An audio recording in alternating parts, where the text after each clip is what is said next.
பழமை வாய்ந்த விநாயகர் சிலை மீன்பிடிக்க சென்ற போது வாய்க்காலில் கிடந்ததாக காவல்துறையினரிடம் ஒப்படைப்பு.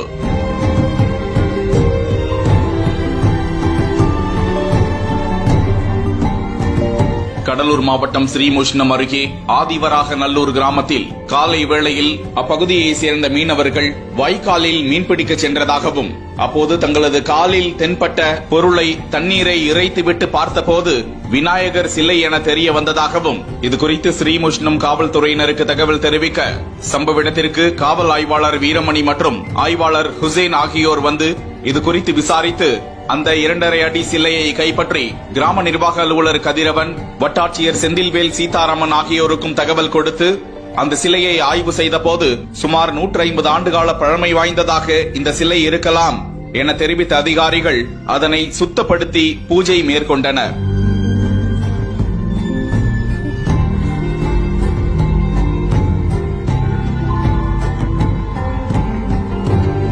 இந்த சிலை வாய்க்காலுக்கு எப்படி வந்தது என்றும் தொடர்ந்து விசாரணை நடந்து வருகிறது.